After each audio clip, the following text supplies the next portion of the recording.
with active investors from Bill Miller to Mike Novogratz jumping on the cryptocurrency opportunities. It was only a matter of time before someone turned crypto investments into a passive vehicle.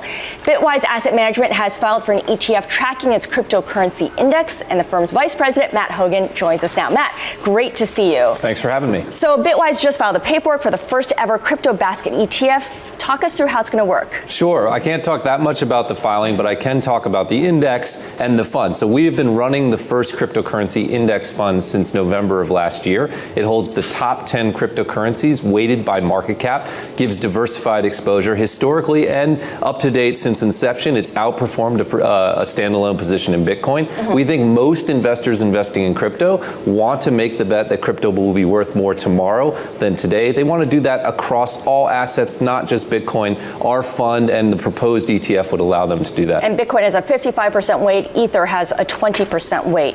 Bitwise, the firm, got funding from AngelList co-founder Naval Ravikant, who says that he wants you guys to be the vanguard of cryptocurrency. That's right. Your fund, though, charges 2.5% for services, which, to be honest, doesn't seem very vanguardian. So how do you square that? I think that's absolutely fair. Look, crypto is a new space. It's nascent. It's emerging. The costs embedded in crypto are much higher than they are in traditional stocks and bonds. I come from an ETF background, so the 2.5% does stand out. But custody costs, for instance, can range up to 50 basis points. Additional costs for audit and tax, et cetera. They're just much more expensive to run. I suspect over time those costs will come down. Bitwise is committed to being a low and fair cost provider in the crypto space, but the underlying costs of investing in crypto right now, they're just higher than they are in stocks and bonds. So when you say you expect fees to come down, is it going to come down the way it has in ETFs? What will be the driver of that? Oh, I think as assets enter the space and the AUM expands, I think fees will contract. As major custodians come into the market, I think those fees will contract. So yes,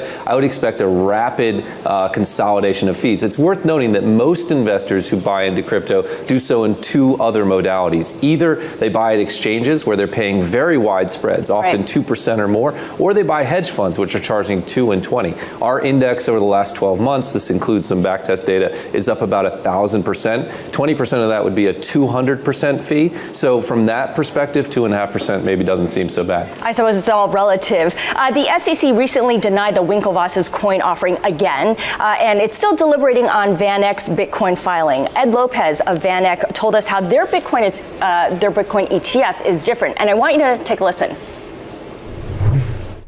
We know that regulators have a concern about individual or retail investors getting into this space because of the volatility. So if you're at the $200,000 price, you're at a accredited investor level. So maybe that's a way for regulators to take a small step towards an institutional or regulated product. So what do you think of that approach? Make Bitcoin ETFs accessible to institutions, but not retail investors? Yeah, so I love that people like VanEck are pushing the envelope and coming with these clever ideas. Our perspective is that retail investors are already investing in crypto. There are more Coinbase accounts than Schwab accounts. We think all of those investors would be better off with the protections of the SEC. So while I like what VanEck is doing, and I hope that they get approved, we think and we look forward to working with the SEC, working through all their issues so that every investor can have access to a regulated, well-run vehicle. Eric puts the odds of a Bitcoin ETF approval at 5 to 10% this year, 30% in 2019. What's the main hurdle that the SEC needs to get over? So the SEC is asking great questions in the crypto market. The main hurdle, we think, is their concerns about sort of the integrity of the underlying markets. That's why we don't think that a futures fund will be launched first. We think they're looking through the futures to the physical underlying. They just need more data, more time to analyze that space, more time to get comfortable that the trading you're seeing on those markets is real. We think it'll happen. I think Eric is undershooting those odds. All right.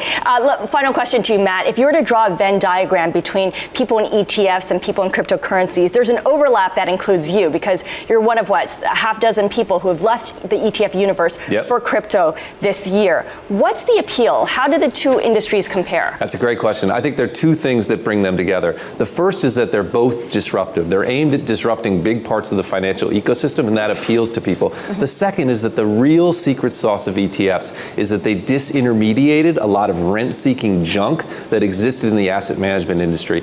there is a lot of rent-seeking junk in the broader financial industry, and what crypto is trying to do is disintermediate and remove those costs, make the financial industry actually work for people. So I think people are drawn to that disintermediation, they're drawn to that disruptive element, and they're drawn to maybe latching on to something that could be, fundamentally transformative. You think Jack Bogle will one day be sold? He called the ETFs a plague that investors should avoid. Or, excuse me, Bitcoin the plague that investors should avoid. Yeah, although you mentioned ETFs, which is funny because Jack also said Yes. a similar thing about ETFs. Look, I don't know that it makes sense in Jack's paradigm. He doesn't like commodities either. He only likes assets that have cash flow. So whether or not he'll come around to Bitcoin, I don't know. But I do think long term, they have a place in investors' portfolio. Our research suggests they can improve investor Sharpe ratios, even at very small allocations. So I hope people like Jack come around eventually.